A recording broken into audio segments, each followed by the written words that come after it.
Welcome back to the Neighbors Podcast. Today we have Pastor, almost Dr. Josh Turner with us, and he is just such a character. He is, I tell him this, one of the funniest people I know. I'm not even overstating that. But he's been a pastor for almost 20 years and has seen a lot of life, walked through a lot of seasons of suffering, and has just come out on the other side with a heart to love people and help them pursue health, and particularly when it comes to pastors and ministry leaders. And so just hearing about his stories of the church and his family and what he's walked through and how that's taught him who God really is and more about himself in light of that is just really encouraging, really inspiring and challenging. And so I think you're going to get a lot out of our conversation. Here it is with Pastor Josh Turner. All right, Josh Turner, welcome to the Neighbors Podcast. Thanks for having me. Thanks for being here. I want to start by reading a bio that you gave us at one time. Oh, yeah. So you preach at our church. You preached last night, actually. It was amazing. And one time you preached at our 4-day conference-style revival event that we have every year called Saturated. And we asked you for a bio to introduce you. And here's what you wrote. It's very true. It says, Josh Turner is a man among boys. He once roundhouse kicked Chuck Norris while pounding a Pabst Blue Ribbon and smoking a Marlboro Red. He never rides a horse with a saddle, nor breaks eye contact with a weak-willed man. And you know what's sad is we never read that from stage. That was my hope. My hope was that, well, I sent it to Joby, and I was like, this is my bio. Just please use this. And he was like, in April, I think, texted me and goes, yeah, we're not going to use that at all. So, I kept asking, like, is there just like one line we can pull from it? And no, we couldn't. I like the never breaks eye contact with weak-willed men. I like never rides a horse with a saddle. I wouldn't be able to walk at that point in life. No, it's terrible. Oh my God. Anyway, that just like perfectly describes you. You don't take yourself very seriously. No, I do not. But I'm so glad that you're here. You do a lot. We're going to talk about all the amazing things that you do, but before we start, I have to say, which I hesitate to even say this because I'm not trying to like make the standard too high, but you genuinely are one of the funniest people that I know. So no pressure to be funny, Okay, but thank be you. funny. And so I feel like this episode more than others, we can start it with just some lighter hearted questions. So My first is this: what is one unpopular opinion that you hold? That is the easygoing question. Yeah. All right, cool. What's something you feel like you believe in that other people are like, that's a really hot take? I don't know if it's a hot take. I actually said it last night. I was talking to Trey Brunson. I think success is way more dangerous than failure. Okay, you're taking this so seriously. No. I mean, this is supposed to be like coffee sucks or something. No. Oh, like that? That's so deep. Oh God. We'll circle back. Yeah, to that. you can circle back. What, man? Jeez, I don't know. I mean, Allie, I'm a deep well. I've told you that. I just started off with how funny you are, and you took it so deep. Well, I don't know. I don't know if I have a hot take. I love Disney World. Okay. Oh, that is definitely a hot take because that's shocking. I love Disney. Yeah, I do. I am mesmerized at I don't know if this is too deep, like the creativity and everything that they think You're now through. questioning every answer. I know. Now I'm like, oh my God. Hitting the mark on I feel what like I have to be level of like deepness. Eddie Murphy now. Do you know what I mean? Like you've just turned me into like Jim Gaffigan. Okay. No, I love Disney. Okay. And so like all my friends, every guy I know, they're like, I hate that place. It's the third circle of hell. You know what I mean? Like we would go all the time living in Orlando. Oh, and sure, so okay.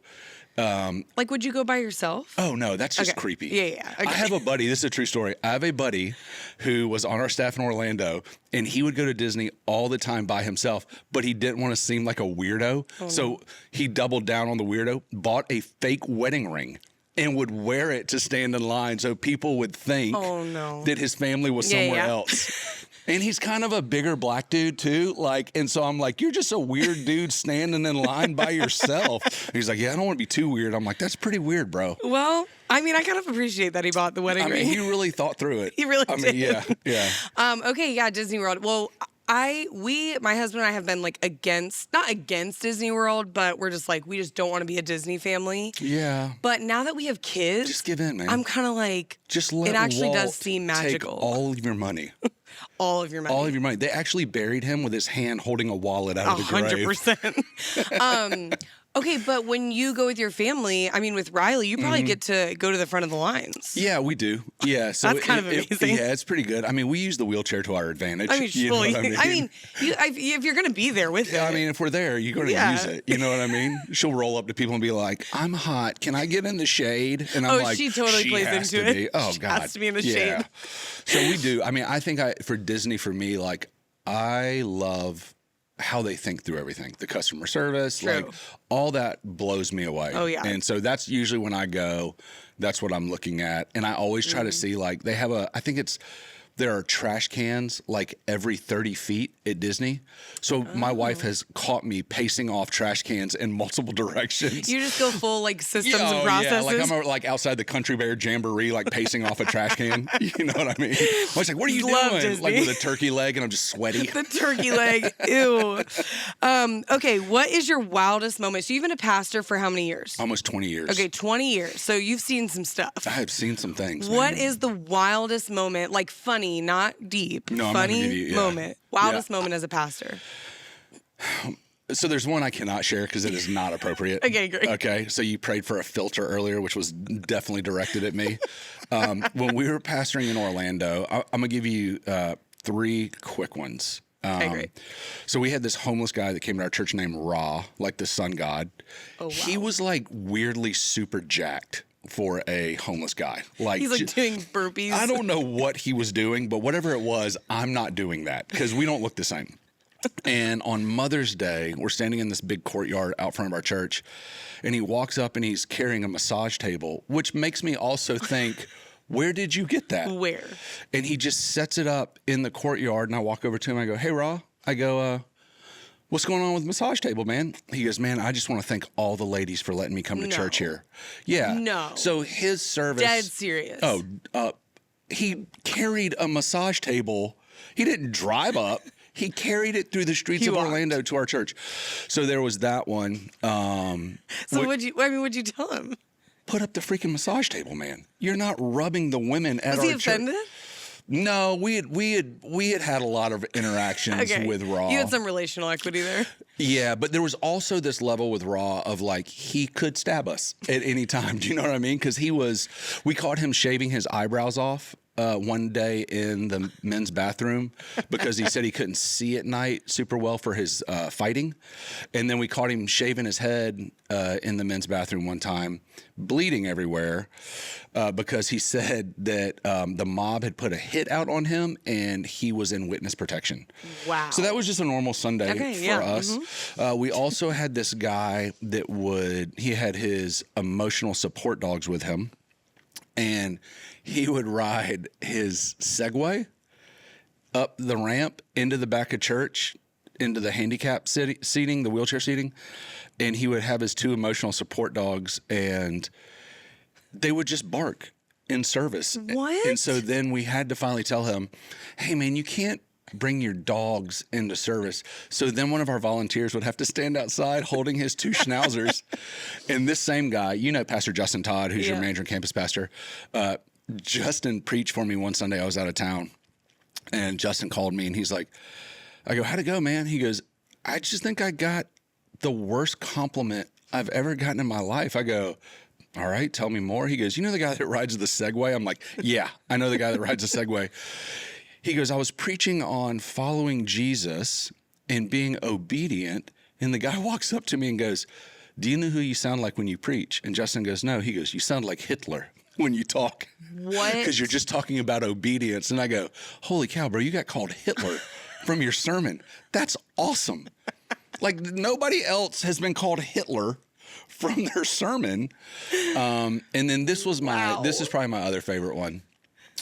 So we were in a middle school where we did church in Orlando. It was in the middle of downtown Orlando. And my executive pastor calls me into the men's bathroom, and he goes, "We've done everything we can, and we cannot remove this drawing."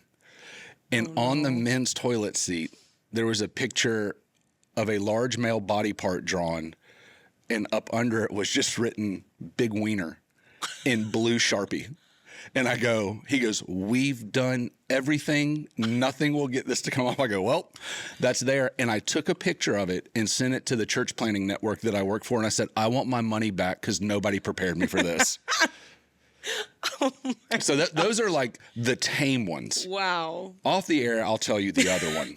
It's so crazy because it's like when we say, we want everybody to experience Jesus, and I'm taking it kind of like deep here, but this is what comes along with that. Like when we at 1122, we call that, being a movement for all people. Yeah. But even at your church in Orlando, it's like you want it to be accessible. Like the gospel is for everyone, but how that actually plays out can be so comical sometimes.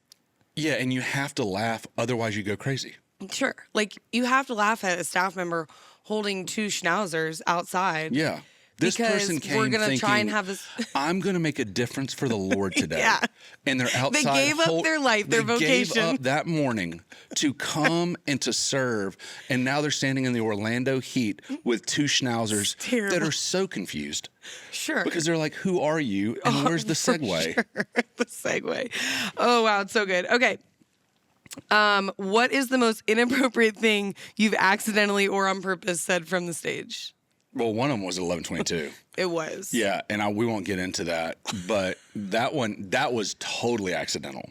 And yeah, I didn't even realize what I had said. Right. Until everybody started laughing. And I can remember standing on stage and hearing the laughter start from the back of the room and come forward like a wave. And I was thinking, oh my God, I know what I said now. And it had just gotten away from me. That one snuck by me. That was basically just you were giving an illustration of tacos and people turned it into something that it wasn't. Yes, very much so. We don't have to get into the details of that. But you can imagine. But you were doing an innocent illustration. Yeah, I was just using an innocent illustration. And then my danger as a preacher is, for whatever reason, once I get a laugh... Oh, you got to keep going. I will try to keep going, and that's where sometimes I just get a shovel and dig a hole. And I say things where I'm like, oh, God, I can't get that one back. You just keep going. Yeah, I'm just like, I don't know what it is. I think secretly, funny. like, I want to be Nate Bargatze, but... Well, don't we all? Yeah, I mean, for sure. I remember I was... golly, man, I was, I think, the middle school or high school pastor at the church I used to be at in Jacksonville. And we had Hillsong, Womp Womp, come and, R.I.P. R.I.P. And we had Hillsong come and they did worship for us. And they come up to me and they're like, hey, we need you to tell everybody to scoot in because the room is packed. We don't have any more places to sit. So I get up on stage. Now, I'm probably in my late 20s. And kind of fresh out of being unsaved. And so I don't realize there's like certain things you shouldn't say and certain things have connotations. So I get up on stage and I say, hey, I'm like all hyped up. I'm like, hey, I need everybody to scoot in because we packed this mother out. And I just like screamed it. And like just screamed it. And I get off stage and my lead pastor's wife, my senior pastor's wife walks to me and she goes, hey, don't say that again. And I go, what do you mean? She goes, mother. I go, is there something wrong with that? She goes, well, it kind of means, the F word. And I go, oh my God, what are you talking about? I had no idea that like those two things, and apparently it was like from a song. And so that was tough. One. But my wife's greatest fear of me preaching is that one day I'm going to trip on stage and cuss. Do you like stumble? And and it just comes out. Yeah, and it just comes out. You've never accidentally cussed on stage? No, never. Wow. No, okay. never. No. We'll see Sunday. Yeah. Week's still young. Okay, so I feel like you're the kind of person that you could go either way. Either you're like a Jesus-loving, awesome pastor, which you are, or you could be like unhinged. The craziest, unhinged, debauchery kind of person. Like you just kind of live in that like, who knows what's going to happen? Although we do know because you are a faithful pastor. So it might be surprising to some people, or they might just be interested. I'm interested. How did you become a pastor? Yeah, so I went to Florida State. My wife and I had our son before we were married at Florida State. She was 19. I was 21. She got pregnant. It was actually on a one-night stand. Were you dating? No, it was a one-night stand. Oh, wow. Yeah, it was after an OAR concert. If you remember Obviously. the band. Yeah, it was a crazy game of poker. That'll do it. It's like 12 minutes long. Yeah, it was. Yeah. I have a joke that I will not say right now. And so she shows up 3 weeks later, pregnant. And I remember looking at her going, maybe we should start dating. That was your response? That was, well, first I threw up. That's kind of like... First I threw up, yeah. Well, you got to read it. It's kind of valiant to say maybe we should start dating. Yeah, I was also high at the time. So... You're like, we should date. Yeah. Let's make this thing work. What do you say we make this legit? So we dated for 9 months, got married 6 months after our son was born. Wow. And I have a degree in economics with a minor in business. And so I was like, my whole life was, I'm going to make as much money as I can. And then when I have I've always wanted a family. And once I have a family and I make a certain amount of money, then life will just kind of come together, be complete and be happy and everything will be good. And so I went into business out of school and did really well. Like I was in sales for an accounting firm, so like an accounting recruiting firm. So like my clients in Jacksonville were like the huge home builders, the Jaguars, like all this sort of stuff. And I did really well. And so I was like 24, making six figures. Like, and you're not a believer at this point. Okay. I grew up in the church, but I grew up in the church in a way that was like, it was more kind of like some of the stuff I talked about in the sermon last night. Like it was more of like, you do it so people think a certain way of you. It was more like works-based righteousness, right? Yeah. Like you live your life in such a way. And so when I went to school, I was like, this is ridiculous. Like this is not what I think Christianity is or God. So I just left for a long time. And so fast forward, doing really well, built a house, and man, I was just miserable. And I didn't know why I was miserable. I can literally remember I had a red Acura, and I was driving to work, and I'd be in a suit. I had to wear a suit every day. Oh, wow. I had hair. It was like a faux hawk. It was awesome. Wow. And suit with a faux hawk. Yeah, it was. I was killing the game. and so would be driving to work and just sobbing. Wow. On 95 and have no idea why. So I went on this business call with this guy named Clint Hendry, and he was the center fielder for Florida State. And I grew up playing baseball, and baseball players are notorious like degenerates. And so for whatever reason, it's just true. I don't know what it is about baseball players.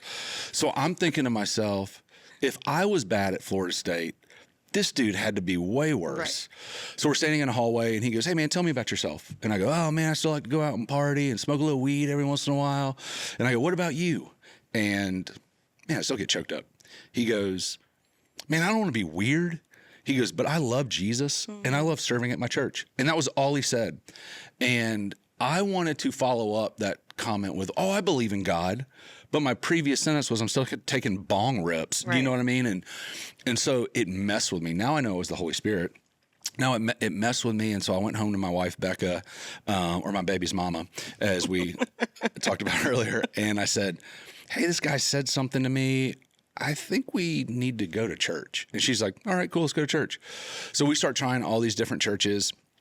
And I would go back to this guy, and I'm like, hey, man, we've been trying churches. What you said bothered me, and I don't know why it bothered me. And I know he must have thought, got him. Yes. Yeah, you know what I mean? Like, and he said one simple sentence. One simple sentence. Crazy. He didn't preach at me. He didn't try to correct me. And so he's like, well, why don't you come to my church? So it was the first time I'd ever been to like kind of a charismatic type church. It was actually the church I was on staff for 17 years. And, you know, we walk in and people's hands are in the air. People are crying. There's like intelligent light moving and haze, because you can't have the Holy Spirit without haze. Yeah. And I walk in and I'm like, this is a freaking cult. Like this, I'm going to die here. Like these people are insane. And man, I'm standing on the end of the row. My son is beside me on my left, and my wife's on the other side. And I'm just thinking, this is not what I'm looking for. These people are nuts. And as I'm thinking this, I have my arms crossed, and I'm looking at these guys like beside me, tears in their eyes, hands in the air. And I'm like, these people are nuts. And I look over at my son, and he had pushed himself up on the seat, and he had leg surgery when he was born. So he had just gotten his casts off, and he had pushed himself up on the seat and was standing with both of his hands in the air. And I lost it. And to this day, I feel like what I heard God say to me is, son, I know where you've been. I know what you've been doing, and I'm just glad you're home. And I mean, it totally wrecked me. Like, I'm in the parking lot crying. My wife's just like trying to get me in the car, you know? I'm like, we're never leaving here. I'm going to stay here. We live here now. This is our home. You know, I'm just saying like weird stuff. And she's like, get in the car, get in the car, get in the car. And so that literally changed the entire trajectory of my life. Like, I went from that to being on staff within 2 years. Wow. Yeah, which should not have happened. Oh. There should have been some more vetting. Do you know what I mean? To being like a pastor? Oh, yeah. I was the middle school pastor within 2 years. Okay, wow. And it was because I could hold the attention of kids, and I could use my awesome humor, as we've talked about. My awesome personality. my winning personality to keep their attention. Sure. And so it was kind of one of those things that I was able to like use my skills that I had used partying, like, and redeem them for the Lord. And then through all that, like, God just brought me up. And then that guy, Clint, actually ended up becoming the high school pastor. And so for 2 years, I didn't take lunches. I just sat in his office. And I just would ask him Bible questions. There's some wisdom there for anybody listening. I mean, I would just, and that he discipled me. Wow. And I would just go in and be like, I read this. What does this mean?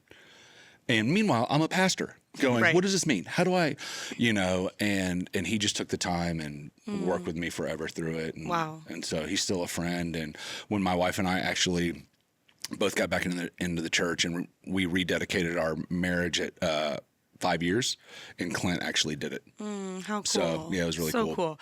Okay, we're going to come back to more about your journey as a pastor, but so then tell us, so you had your son Aiden, and then tell us about when Riley came into the world. Yeah, so we have our son Aiden, who's now 21, and we had 2 miscarriages, and then we have our daughter Riley, and total normal pregnancy. Think everything's fine. It was a C-section, and so we go into the hospital. And, you know, they bring me in, Becca's been prepped or whatever. And I walk in and I'm just like, for dads, you're just a nervous wreck. You're like, I have no control of anything that's about to happen. Yeah. And, you know, there's the sheet they put up with a C-section and they're like, don't look behind this sheet, which they should have just looked at me and said, definitely look behind this sheet. So I stand up and I'm like, I got to sit back down. And, so they bring Riley out, and I can immediately tell something's wrong. Like she's not breathing. Her whole body's limp, and everybody starts moving very fast, and they put her over on a table. And there's this thing called an ambu bag, which is basically a mask you put on, and they start squeezing it to force air into the body. So they do that, and they see them rush her out of the room, and her body's totally limp. And then a few minutes later, I don't know how long went by, someone comes and gets me and says, hey, Mr. Turner, will you come with us? And they take me to a broom closet. And I specifically remember it was a broom closet because I thought, y'all should have better rooms. Yeah, what? First, it was at a brand new hospital, so they didn't have like some of the rooms built. Wow. And they're like, hey, something's wrong with your daughter. We don't know what's wrong. And we've called an ambulance to transport her to Wolfson Children's Hospital. And we don't even know if she's going to make the ambulance ride. And so I said, okay, well, you know, you just don't even know in that moment, like what the heck is going on. And so I said, can I see her? And so they take me around. She has IVs in both feet, hands, hooked up like she's on the umbilical cord, and like something in her head, like an IV in her head as well. And they're like, don't touch her, because if something fell out, she would die. And so I just, I'm like, all right, well, I'm going to pray for her. And I know, like, I have some different beliefs about some stuff than 11:22. I said, well, I pray in tongues, so I'm about to throw down. And you're telling this to the nurses? Yeah, to the nurses. And like, just be ready for what's about to happen. and I just go ham in tongues. I mean, just because I'm just sobbing. And so I go back. I have to tell Becca. I have to tell our family.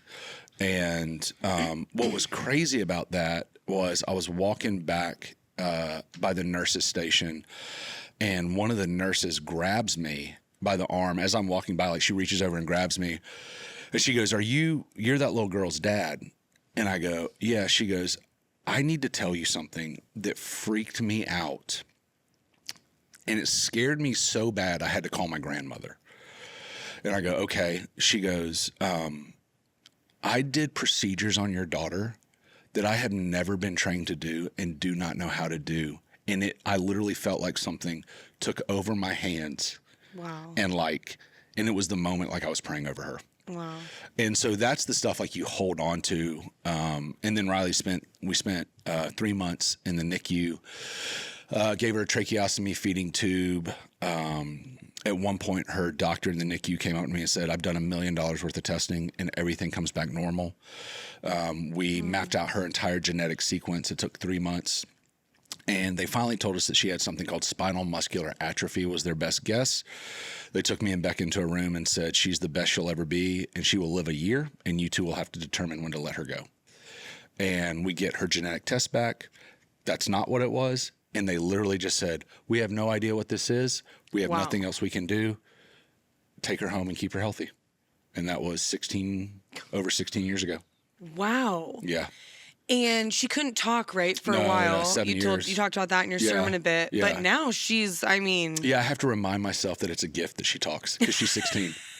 Well, I was joking with you before we recorded that originally I asked if your family, sometimes your family comes with you when you preach, and I was really hoping they were coming because I was going to have you and Riley on. Yeah. That made you a little nervous because she definitely doesn't have a filter. No filter. But she is hilarious. Yeah, she's sharp. She's sharp as a tack. So sharp. Yeah, and she's ruthless. And is that more, like, did they say, like, is she going to be, did they say anything about her, like, cognitive function normal. at that point? I know she's normal now, but did they say, like... There was never anything that indicated anything was wrong with her brain. It was all like muscle and nerve. Okay. And so that's what they were trying to figure out. And so it kind of looks like it's a muscular dystrophy, but that's not what it is. She's actually the 12th known case in the world because new genetic testing came out in 2017. So in 2019, we actually found out she was the 12th known case in the world of this rare genetic disorder. And so cognitively, she's totally normal. She's sharp as a tack, and she's ruthless. She is ruthless. Yeah. She's so funny. So what do you feel like, I mean, 16 years, so all the different seasons and learnings of Riley, what do you feel like you've learned about God through parenting her? To hold the mysteries of the Lord. I think so many times, theology and doctrine, in my opinion, is our way to simplify a complicated God to make sense of our suffering. And I used to have this question I would ask every Christian leader that I got around, and I've been very fortunate to be around some really amazing men of God, your pastor being one of them, who's a good friend. And I would always ask this question, did God cause it or allow it? And what I started noticing was, based off of people's doctrinal backgrounds, they would give me a different answer than somebody else. So there's people that would say, well, God would never cause anything like this, so he only had to allow it. Well, then that just means God's aloof. And God's like, oh, dang, what do we do with this, Jesus? Or people would say, well, God causes it. If Jesus is the perfect representation of God, I don't really see Jesus walking around the New Testament handing out sickness. So when you go down to those two rights, I got the opportunity to spend 3 days with N.T. Wright in St. Andrews. And so I'm sitting with N.T. Wright, who I think is probably one of the greatest living theologians. And I said, he goes by Tom. N.T. is like his writing name. I said, Tom, I said, Tom, my daughter's severely special needs. She was born that way. I can go Romans 8:28. God can work it together for good. Didn't cause it. I can go Psalms 139. She's wonderfully knit together in her mother's womb. I go, which is it? N.T. Wright gives me a huge circular answer, does not answer my question, and looks at me and goes, that's not fair to you, but that's all I got. And then God has recently brought a friend into my life that he is 48 years old. His name's Chris Green. He's an Anglican bishop, and he is a theologian. And he's actually the public theologian of the university I work for. And he said a phrase to me. He said, not everything that happens on this earth is God's will, but God can work his will in anything. And sometimes God will do a good that wounds you to push you to healing. And so I think the thing I've learned most is to be okay with the mysteries of the Lord. And I think so many times we want to pigeonhole God and to say this is what God does or this is how God works, but it's really just a way for us to make sense of our suffering. And sometimes when you do that, you can actually end up believing things about the Lord that are not true. That's right. And there's probably a lot of freedom in that. It is, and it's frustrating too, right? Sure. I mean, because it's like we want answers, and I just think that there are some answers that we will never know until the other side of eternity. And so I've been outlining the Bible for my kids for the past like 2 or 3 years, writing like a commentary to them, and I started doing it only through the Message version because I've read the NLT, NIV, ESV so much that as a preacher, like I would read a story or I would read some scripture and I'd be like, oh, I know how this ends. And I'd kind of click into work mode. When you read the Message, which is a paraphrase of the Bible, sometimes you read stories and you're like, I don't even know what story this is, or I don't even know what account this is. So it would force me to go look at stuff. But I love the way that Eugene Peterson says stuff about the disciples in the New Testament.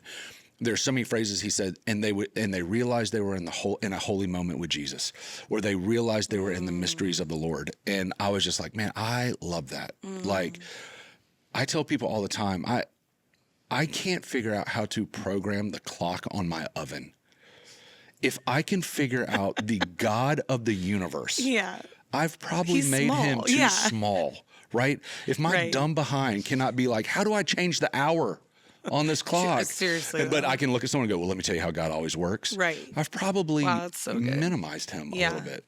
So I've learned to hold the mystery. Even what you were preaching on last night, just like the concept of grace. I think Pastor Britt said this. I can't remember if he preached on this or said it in a staff meeting, but he was basically like, if you think that you understand grace, like if you think you actually can get your head around grace, you have no idea what grace is. No. And when you were preaching last night, I was thinking the same thing. I was just like, I am so far from fully understanding grace, which actually means that I probably am thinking rightly about it in this moment. I think there gives you a freedom and a grace when you become okay with the mystery of, God, I don't fully understand this. I don't fully understand what you're doing, but Lord, I trust you. And this is what I always try to tell people. You know, we get stuck when suffering and trials happen. We get stuck in the question of why. And we try to make sense of that so much because we need our pain to make sense. And I always want to tell people, what would it look like? Because you'll probably never get that answer. What does it look like to stop asking why and start asking God, what do you want me to do with this? And I have a spiritual director I meet with about once a month. I have a therapist and a spiritual director. So that tells you where I'm at in life. And my son's actually studying to be a therapist. And he goes, hey, Daddy, he goes, you think it's good that you meet with all these counselors and therapists? I go, imagine if I didn't. Like, that's what you need to imagine. And I was talking, we went through this weird season where my wife's mom had a small stroke, and then we were walking through some other family stuff, and then some issues with Riley where we had literally 2 bags packed for the hospital. And I was meeting with my spiritual director, and I go, what am I supposed to do with this? How am I supposed to live with this all the time? How do I get out of this is what I was asking him. He goes, yeah, dude, I don't think you're ever going to get out of this. He goes, I think your question needs to be, God, I know I can't get out of this, but would you just be with me in it? And that's the thing. I think so many times we try to get out of suffering, hardship, trials, which, is normal and human. And some things you can, but there's some things that you just go, God, would you just be with me in it? And I think that's what people need to get to as opposed to trying to make sense of their suffering, because sometimes you can't make sense of it. That's right. All right, speaking of suffering or hard seasons, looking back on your 20 years as a pastor, I mean, you've seen some stuff. You've had a lot of different seasons. Like you said, you see a counselor and a spiritual director. What do you feel like has been your hardest season? Oh, man, when everything happened at the church I was a part of. So, I was at a church for 17 years, was kind of the heir apparent to be the lead pastor, had planted churches out of that were doing really well in Orlando, and then oversaw all the rest of our churches that were in D.C., Fort Lauderdale, Orlando, Amsterdam, Northern Ireland, Paris, and was kind of on this trajectory to be the heir one day. And then in 2019, things went sideways massively, not because of anything that I had done.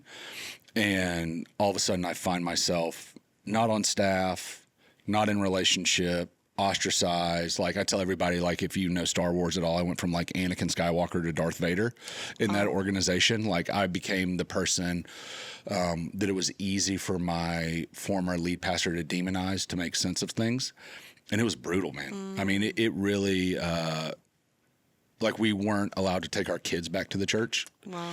Like, and it was just the roughest season I've ever had to work through. And it took me 4 years to really, I would say, heal from it. Lots of therapy, 2 years of antidepressants, which like sometimes people need like massively. And it's always weird in the church world how people are with medicine. I know. Like if you have high blood pressure, you'll take a pill any day of the week. But if you have like need an antidepressant, people are like, you don't have enough faith. That's stupid. And then yes, that's dumb. Don't do that. And then I did some intensives, and it was reconciling a lot of what had happened to me. And then anytime you work through suffering or go through suffering, one of the questions you always need to ask is, Lord, what are you trying to show me about myself? Even if you had nothing to do with it, what are you trying to show me about myself? And so, yeah, that was the roughest. What were the season. things that he revealed to you?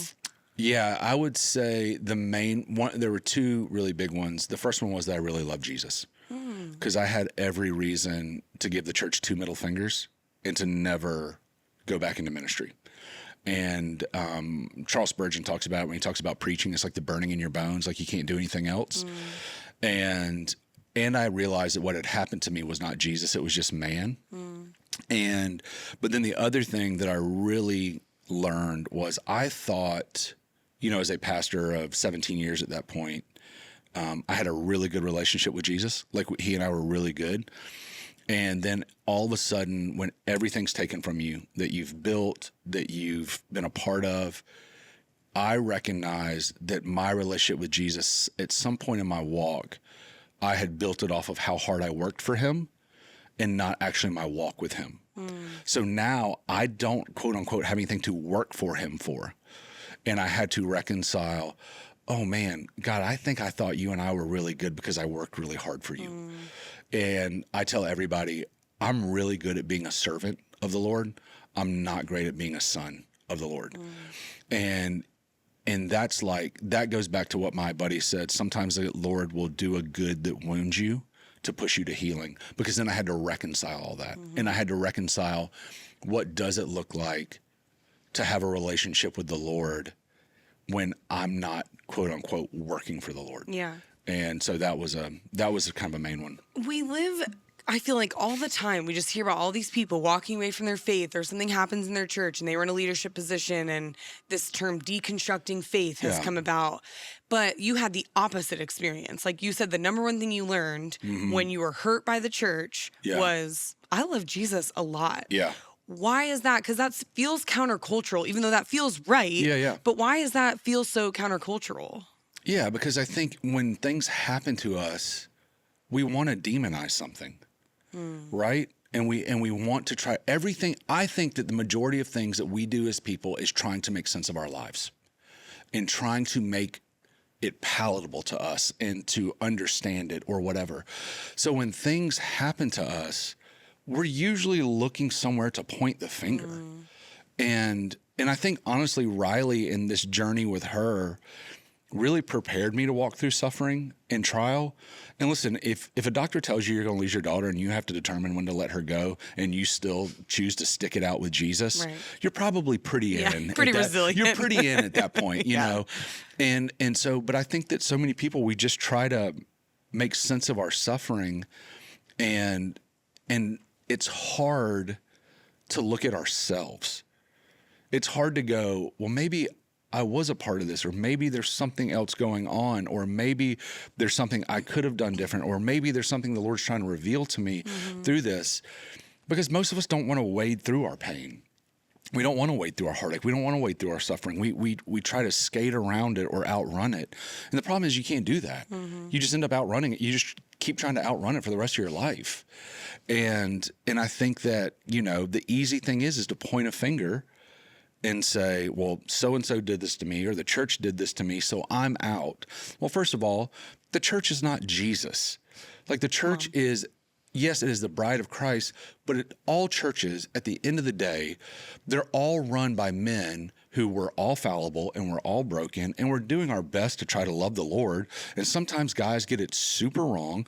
And sometimes it goes back to what you scolded me for at the beginning of the podcast. Sometimes success is way more dangerous than failure.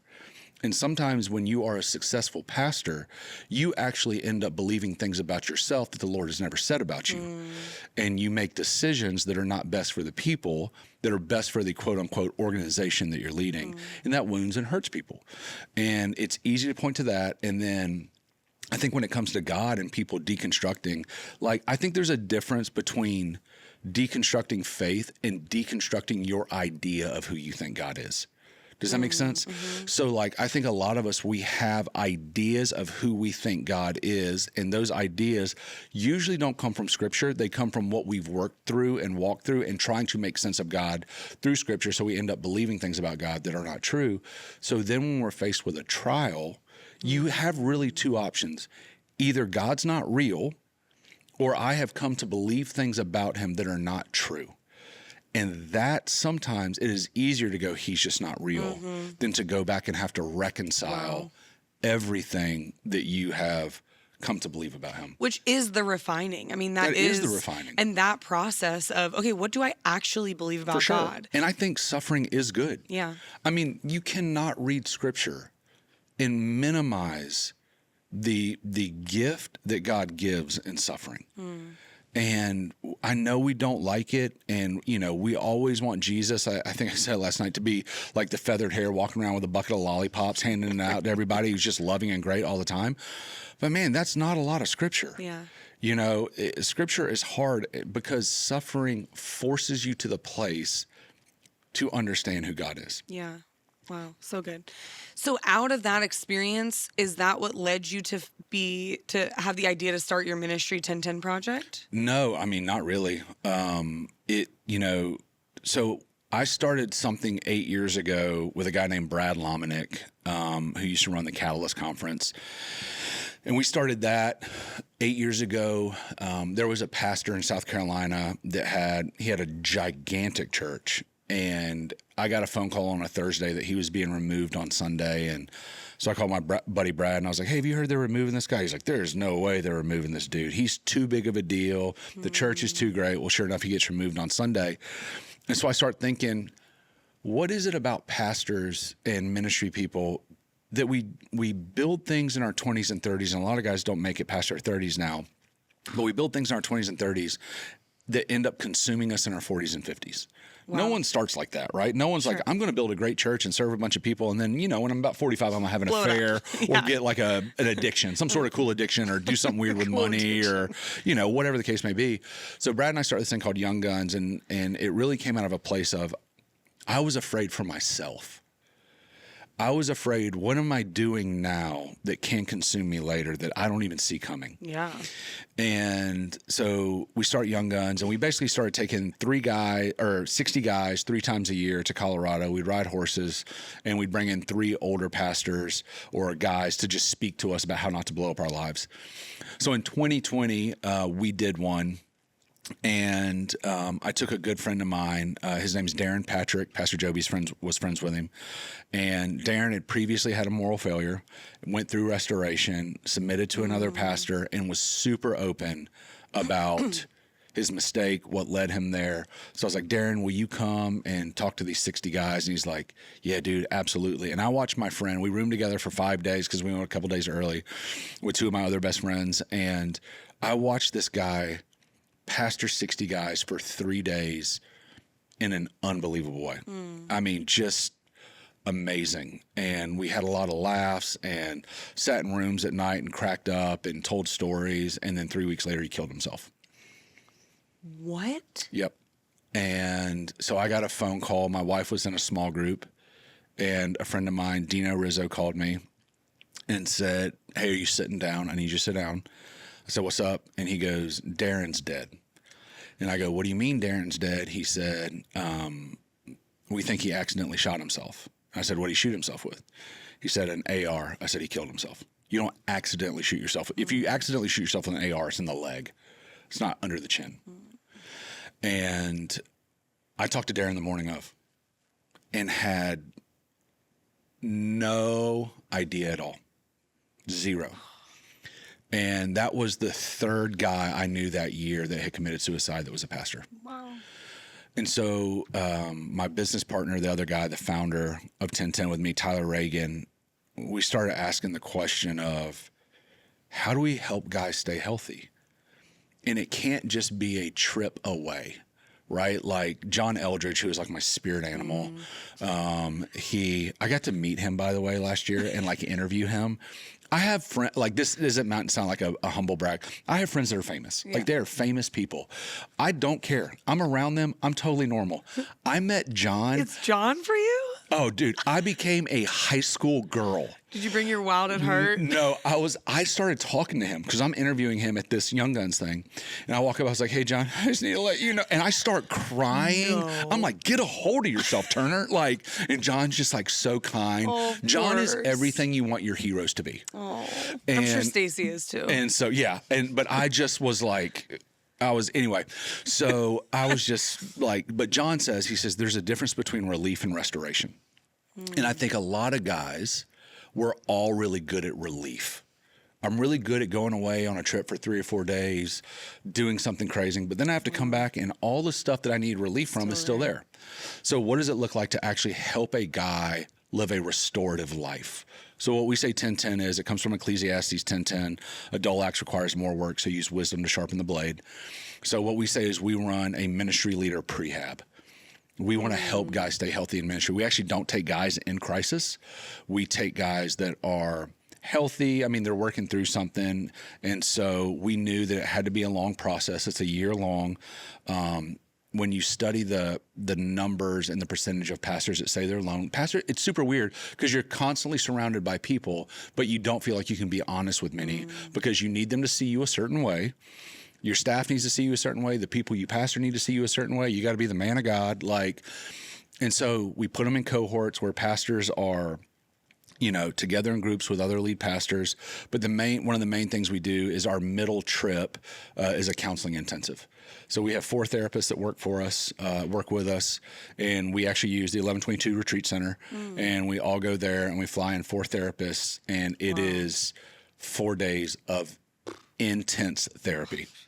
It is like it's about a year's worth of therapy in 4 days. Wow. Yeah, it is. It's a mix of teaching and each guy working through individual. That's incredible. Trauma, pain, hurt, things they don't even need to know they work through. And it's so funny because a guy will say something and he'll just say it like flippantly, and you'll see the counselor just go, hey, so can you tell me more about that? And I'm like, oh, this is where they're going. Yeah. And and I just kind of sit back. Is that a pattern? Has that been a pattern? Has that been a pattern in your life? Tell me how that makes you feel. Do you cry at night when you sleep? Like random stuff like that. Yeah. So, I mean, I just did it, and I always sit in on the sessions. Well, one of them I sat in recently, and the head counselor that leads it for us was my head counselor for 5 years in Orlando. So he knows everything about me, my family. He did marriage counseling with me and my wife. And so I was just sitting in a session as, the leader of 1010. And dude, I had some stuff in the tank. I didn't even know it was in there. And all of a sudden I'm weeping. I was like, I didn't see this coming. Where do I lead this? Yeah, and so then it just ended up me working through some of my stuff, like just one of the guys. Come on. So, yeah. What is it about longevity of leadership that hits you so hard, or that you've devoted so much to this? What is it about that you're committed to? Yeah, so when we pastored in Orlando, our church grew super fast.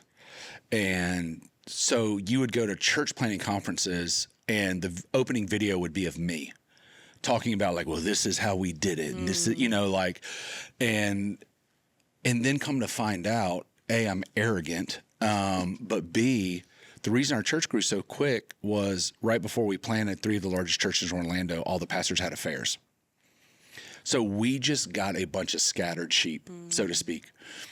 And one of the pastors in Orlando, after he had the affair, ended up taking his life. So it was a Mother's Day, and I'm sitting, and my parents were in town, who are intense and amazing. And so I'm eating lunch, and this lady comes up to me, and she says, "Hey, you don't know me, but this is my name." And her husband was the one that took his life.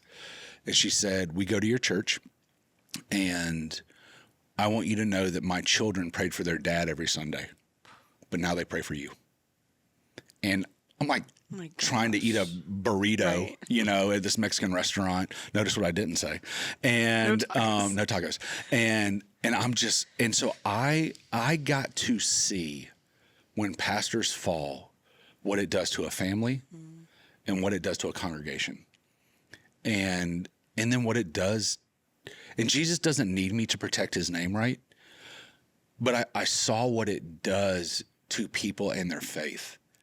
And I've had countless friends have affairs and blow up their marriages and blow up their children's lives.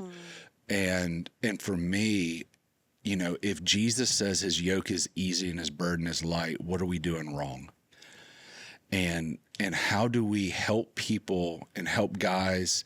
And we're hoping to start ladies 1010 in 2025. Cool. If we can help them stay healthy, it will help people have a better walk with Jesus. It will protect families, protect pastors, protect churches, and that's what it is for me. It's this holistic sort of thing of, I just don't want to see families and churches and the name of Jesus destroyed. Yeah. Amen.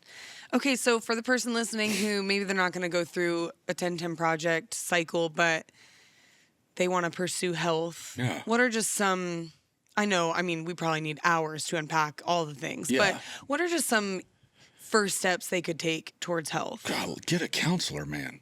Like, I am under the belief that everybody needs a therapist. And I just heard this pastor, he's a very well-known pastor. He posted this Instagram clip where he was talking about PTSD is not a real thing. And he's a national platform sort of dude. And I'm just sitting there thinking to myself, I'm not going to say what I was thinking, but I was like, what an arrogant jerk. Like, go to Baghdad or Afghanistan. I was going to say, have you ever talked to someone with PTSD? Sure. Yeah. And that comes back to, we say things about God that are our own perspective. Right. So I think everybody needs a therapist. Both my kids are in counseling. We all have things that have happened to us, and I'm not even saying like full trauma, abuse or anything. Just small T trauma. Yeah, small. Like, we've all had things that have happened to us that we continue to live our life out outside of that. And most of us don't even know we do it. So what would it look like if there were things in your life that you were living out of that come from a pain, that if you could actually get rid of that pain would help you live a life more like Christ has called you to live? So I think everybody needs a therapist. And I think that this is going to sound weird. I think there are ancient spiritual practices and disciplines that we have negated in our modern church culture. When you read the early church fathers, the desert fathers, and they talk about silence and solitude, when they talk about those sort of things, these ancient practices and disciplines, there is a reason they did them. And I think that there are things in our lives that we have to do. There's a great book by Ruth Haley Barton called Silence and Solitude. And I read it, and I thought to myself, I feel like I've missed out on whole parts of my walk with the Lord. Wow. And because is that hard for you, silence and solitude? Do you know me? Like, and so, yeah, of course it is. Well, and I was never taught it. Sure. Right? Like, what we're taught in the modern church ministry culture is bigger, better, faster is best. Right. And church and ministry can steal your soul. And it happens more often than not. I mean, as a preacher, it's hard for me not to click into preacher mode when I'm trying to read the Bible for myself. Right. That's why I'm reading the Message version, because I don't even know what it's talking about half the time. I have to go look it up somewhere. But I think there are ancient spiritual practices, fasting, silence and solitude, Sabbath, like all these different things that we just kind of have said, yeah, that's nice. Well, the Sabbath is one of the 10 Commandments. Yeah, that's great. I had this guy, he's an author I love. He's become a really good friend. His name is A.J. Swoboda, and he wrote a book called The Subversive Sabbath. And I had him come speak to like 20 pastors. And he just said, he goes, hey guys, I want you to think about the 10 commandments. He goes, if you break 9 of these, you could pretty much lose everything. You know, you could lose your family, your career, your income, everything. He goes, but if you break one of them, the Sabbath, you'll probably get a raise. And you could just feel the air get sucked out of the room, because that's the reality. Yeah. And I just think there's some things that you can do. Like, I meet with a spiritual director, and his job, you know, if a counselor, if their job is to give you advice on how you're supposed to live your life, like, hey, I think you should do this or try this, whatever. A spiritual director is the type of person that basically asks you and gives you space to say, what do you think God is saying to you through this? And they kind of help lead you through prayer. It was super weird because it's on Zoom, right? And I'll say something, and my spiritual director, Casey, will be like, hey, man, let's just see what the Lord has to say about it. And we'll just sit for like 5 awkward minutes on Zoom. And here's what's weird. It works. Wow. Incredible. And so I just think there's some ancient spiritual practices and therapy that go hand in hand. Yeah, that's really good. Well, it's obvious to me, at least. I mean, I haven't known you for very long, but you seem to operate from a place of freedom and just a genuine love for the Lord. It doesn't mean that you don't love preaching, that you don't love being around people, leading people. It just seems like you do it from a place of just a genuine service to the Lord. Yeah, and I think I lean probably too much into that. I think that's the safe place for me, right? I think it's it goes back to what I was saying about, like, I'm a really good servant. I'm not always a great son. And that goes back to the works-based righteousness kind of stuff that I've been talking about at 1122 these past, few days whenever anybody listens to this. But yeah, I heard a pastor say one time, he said, your uniqueness is not a liability to the Lord. It's an asset. And I think so many pastors and people in church leadership or just people in the congregation think that they have to be different for God to use them. And that doesn't mean you don't grow and mature. And, if you did foolish things at one point, you don't do those anymore. But I feel like I know the way the Lord has wired me a little bit, and that God's not intimidated by that, and that I can actually be who I am. And I'm a different voice and a unique voice because that's my wiring, just like everybody else's is. And so how do I leverage that and not try to become a parrot of somebody else, so to speak? So good. But yeah, I do. I mean, I just feel like this is who I am, and I'm always trying to grow. I'm always trying to mature. I mean, that's why I'm doing my stinking doctorate for some reason, and also so you will call me Dr. Turner. Obviously. Yeah, I mean, it's basically that. It's a hard right turn to go from crazy Uncle Josh to Dr. Turner. Well, it's mostly for my wife. I want her to call me doctor. My father-in-law said, he goes, hey, so you're almost through your doctorate? And I go, yeah. He goes, dude, I felt like pastor was a stretch. He goes, I'm not calling you doctor. I go, fair enough. Like, I get it, dog. I get it. So, but yeah, I mean, there is a place of freedom that I have found in who I am.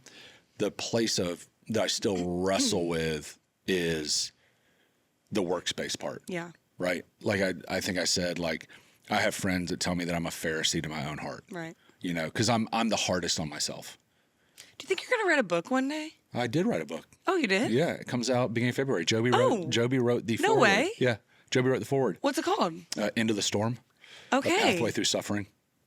Well, look at that. Yep. So it's all about because I obviously dressed like I rode a horse everywhere, like in denim, like just full denim. I walked into the coffee shop. I'm like, I'm the only idiot in cowboy boots and full denim right now. Well, it's also 105 degrees out in Jacksonville right now. I know. But I know who I am. I have a brand to uphold. Yeah, obviously. And so it's about the idea that a buffalo is the only animal that when a storm comes, it faces the storm and goes directly into it, because it knows the effects of the storm will be less and the storm will be shorter. Wow. So the whole idea is, what would it look like to be like a buffalo and walk directly into the storm, knowing the God that knows the storm? So each chapter is like the storm of anxiety, storm of depression, storm of doubt, storm of, betrayal. So yeah, it comes out. Okay. We finally finished it, and we are in editing mode with our publishers. Wow. Well, congratulations on that. Thanks. That's awesome. Yeah. Can't wait to read it. Yeah, my wife mostly wrote it. And so, yeah. So I tried to get her to put her name on it. She wouldn't do it. Stop. So I would write it like a sermon, because I'm a terrible writer. Okay. I write like a 5th grade accelerated level. So I would write it like a sermon, give it to my wife, and then she would sit and workshop interview it. me and like make different notes, and then she Wow. would help write the chapters. Thank God for Becca. Oh, she's the best. She is the best. She is. Well, Josh, thanks so much for being here. Yeah. This is so encouraging just to me, even as someone in ministry and Yeah. wanting to run the race for a really long time and be healthy doing it and be a good wife and good mom Yeah. and all the things and still be able to serve God. And so I think this is going to encourage a lot of people. Cool. So thanks. No, thanks for having me. Neighbors is produced by Logger Creative and Taylor Minning. Music by Austin and Lindsay Adamak. Artwork by Wesley Parsons. And motion graphics by Robbie Burns.